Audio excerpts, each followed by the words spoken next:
we had an amazing sighting the other day on Game Drive. We came across a kudu standing in a waterhole, surrounded by hyenas. And unfortunately, the kudu had a very bad injury to its face. It was quite horrific. Yeah, it was like a Greek tragedy. It was like a stage set with the surface of the pool, and these horrific creatures sitting around in various poses, from some that were vigilant and looking quizzically at this dying animal, and others that were completely disinterested. They were lying, looking in the opposite direction. But the sense of horror and foreboding and sort of injustice and brutality of the lone kudu and this pack of animals of such a bad disposition. It was very dramatic and very traumatic.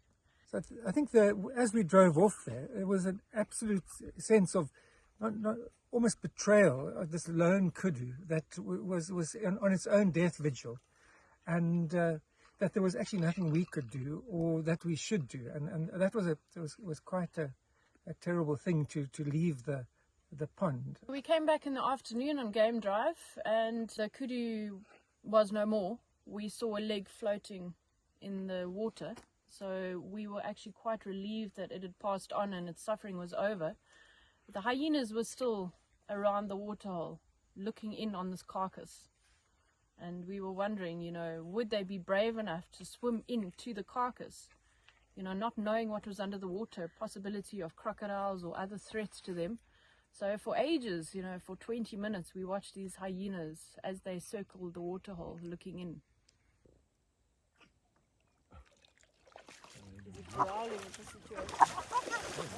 We were about to leave and go for our coffee break, and at that moment they just started to paddle out.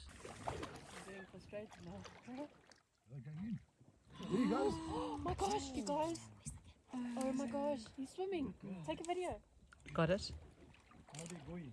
Got it. Got it. Got it. Take the camera, Pep. Get the camera.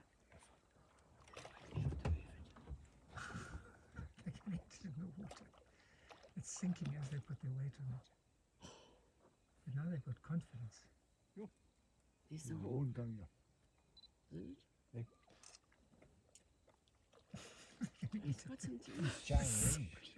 Wow, it's not funny, They're guys. not bringing it back, they're just going to chow from the deep end. I'm sure they'll grab hold of a leg and try to pull it out from there. Exactly. I wonder if they can still stand, actually. Here come the rest.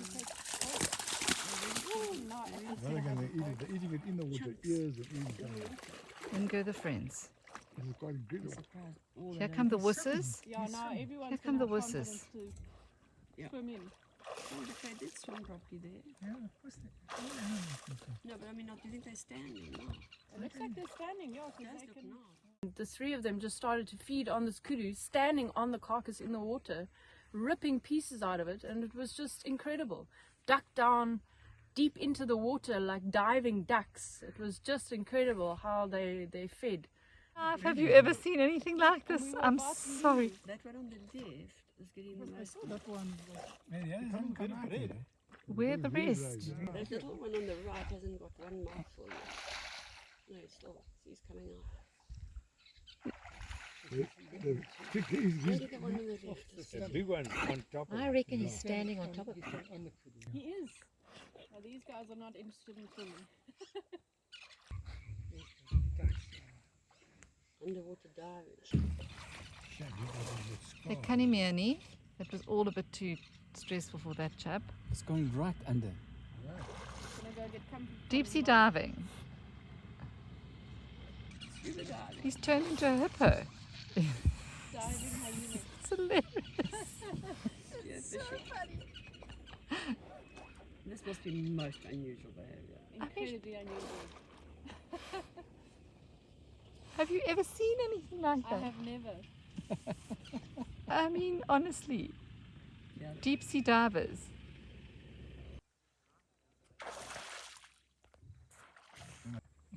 That's the spleen. He's doing well.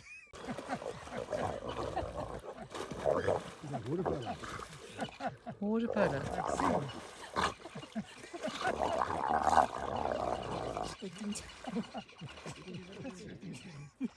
There's a whole buck to share. Sharing is caring, honestly. It's not like they're fighting over the last knick-knack. There's a little one got There's only so much close to the surface. Oh, they're going to have That's to what dive happens down. when you fight. Yeah, I see. Everybody loses. But you see how many dive. One actually They might sink. belched very loudly just now. I said that we're gonna wait here for until let's get in here.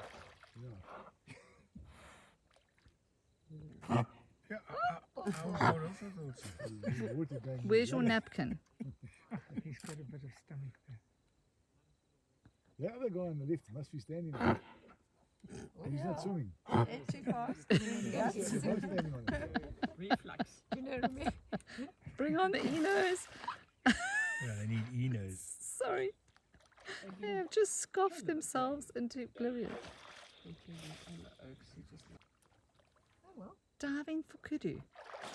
Incredible. They could be otters, eh? Cape I mean, crawlers. it's just no one's going to believe this. One came running out of the water carrying the stomach, and the rest of the hyenas got woken up and started running after this one with a piece of the carcass.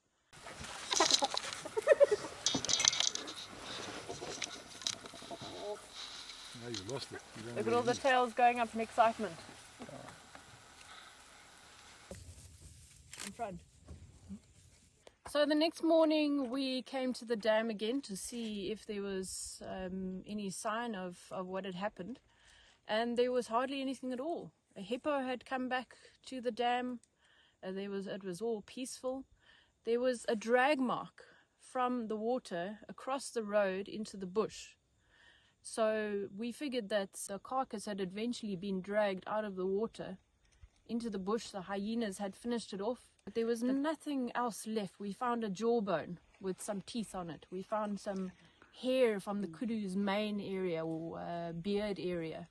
But other than that, no sign of the events at all. There was no bones. Maybe the horns were out in the bush somewhere. But other than that, the whole event was cleaned up. You were part of this incredible thing with the hyenas. Tell us about your thoughts and how does it rate with the many things you've seen over the years? Well, what I've seen, folks, honestly, I've been a trekker like 8 years now, going for 9 years. But what I've seen in the dam at South Dam, it was so amazing. And then it was so stress for me because the kudu ran towards to the water, and then the hyena, they follow the kudu in the water. They surrounded the dam. The kudu thought that the hyena, they will go away. But they were waiting at the dam so that the kudu can come out. But what is so sad, what is painful, the kudu, they didn't make it. He managed to die inside the water. And the hyena, as they're waiting there at the dam, they take a long time until they decided, no, this is enough. I saw the hyena swimming in the dam and pull the carcass of the kudu and then drag it out. It was so sad, but it was a beautiful sighting. There was a poem by Jim Morrison called Horse Latitudes, in which the sailors who were trapped in the doldrums would throw their horses out at sea. And at first there was the frenzy of the flailing horses. And when the horses then drowned, it was perfect and sealed over. And this was a bit like that. So the lake was back, the hippo was back. All that was left was this drag mark, and everything was perfect and sealed over.